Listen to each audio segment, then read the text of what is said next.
Something is happening behind closed doors at Hendrick Motorsports, and Alex Bowman just got asked about it on camera.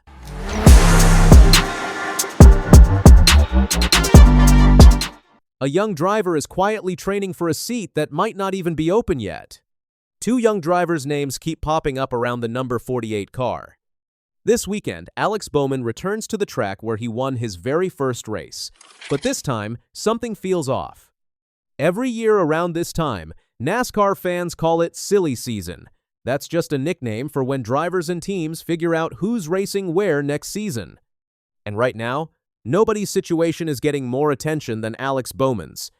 Bowman is in the final year of his contract with Hendrick Motorsports. He signed that deal back in 2023. It covers the number 48 Chevrolet, and once this season ends, so does the deal. Nobody knows yet what happens next. Will he stay at Hendrick? Will he go somewhere else? Right now, not even Bowman seems totally sure. His story with this team actually goes back much further than this contract. Bowman joined Hendrick Motorsports full-time in 2018, stepping in for NASCAR legend Dale Earnhardt Jr. Then, in 2021, after Jimmy Johnson retired, Bowman moved into the famous number 48 car, with Ally coming on board as the main sponsor. Since then, he's picked up 8 career Cup Series wins. That's a solid career by most standards. But at a team built to win championships every single year, solid doesn't always feel like enough. On Tuesday, just before this weekend's race at Chicagoland, Bowman spoke with reporters on a conference call. He made one thing very clear. He said he doesn't feel like he's racing for his job by any means. He explained that his focus is on getting results week by week, not on saving his seat. Bowman also opened up about how he's thinking through this whole decision on a personal level. He said certain things haven't gone the way he and his team wanted this year. But he also said he's blessed enough that he doesn't have to do this forever. He said he wants to make the right choice for himself, and he wants Hendrick to make the right choice too. He also said he trusts the people running the show, adding that he has faith in team owner Rick Hendrick and vice chairman Jeff Gordon to guide everyone the right way. That sounds pretty confident. But the numbers tell a very different story. Bowman currently sits 29th in the point standings. He only has 2 top 5 finishes all season, and just 3 top 10s. His best race so far was a 3rd-place finish at Texas back in May. Then last weekend, he picked up a 10th-place finish at Sonoma, his best result since that Texas race. So things are improving a little bit, but it's still far from the kind of season that keeps a driver's job feeling safe. This isn't the first time Bowman has had to push back on job talk either. Back in 2025, after Jeff Gordon publicly defended him to the media, reporters asked Bowman how he felt about all the speculation. His answer was blunt. He said reporters just needed something to talk about. It's clear this storyline follows him almost every single season, whether he's winning or not. Here's an even bigger problem. Bowman hasn't won a single race since July 2024.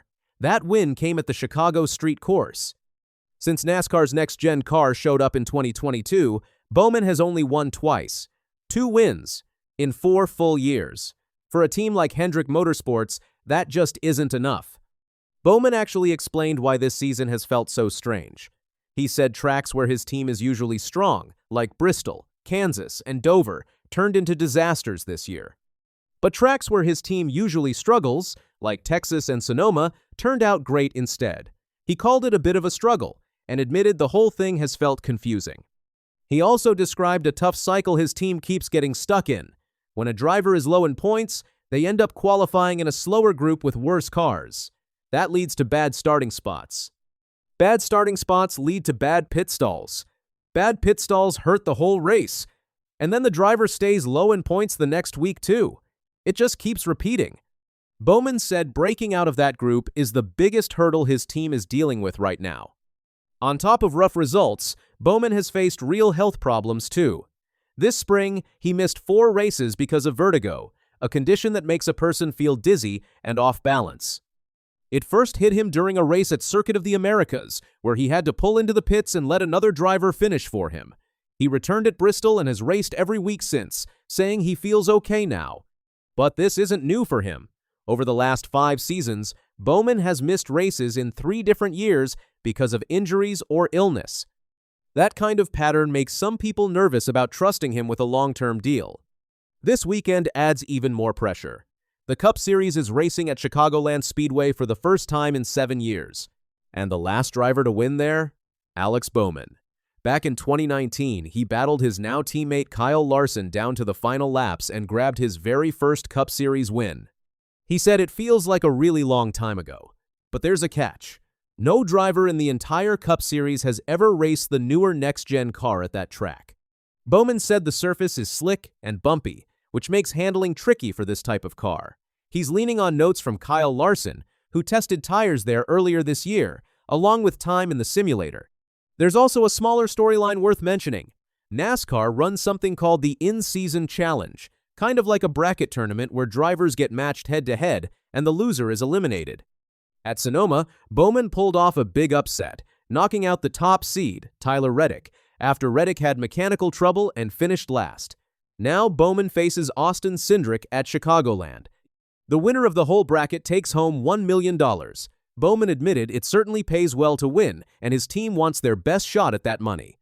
Now, back to the real question. Is Hendrick Motorsports actually trying to replace Bowman? Rumors have been building for months, and two names keep showing up: Corey Day and Connor Zilisch.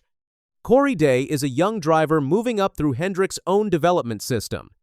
On the podcast Door, Bumper, Clear, insiders even said there have been serious conversations about putting Day in the 48 car as early as next year. NASCAR Hall of Famer Kurt Busch chimed in too, saying that with the next-gen car, teams usually want to get young talent in as fast as possible, but plenty of fans think Day just isn't ready. One fan wrote online that Day is talented, but not completely ready to take over the 48, and that Bowman deserves another year. Connor Zilisch is a rookie currently racing for a different team, Trackhouse Racing. He's still under contract there, so Hendrick would likely have to pay a large sum just to get him out of that deal. His rookie season results haven't been strong either, and if Bowman does end up leaving Hendrick completely, the list of realistic outside replacements is short. Names like Josh Berry, Noah Gragson, and Daniel Suarez have come up as free agents with real Cup Series experience. So where does that actually leave things? NASCAR insider Jordan Bianchi offered some real clarity here. Speaking on the show Dirty Mo Overdrive, he said the team would like to see Alex Bowman return next year. According to Bianchi, this isn't really about Hendrick trying to push Bowman out. It's actually the opposite. The bigger question is whether Bowman himself wants to keep racing full-time, especially after everything his body has been through. That sponsor mention matters a lot too. Dale Earnhardt Jr. talked about this on his own show, the Dale Jr. Download.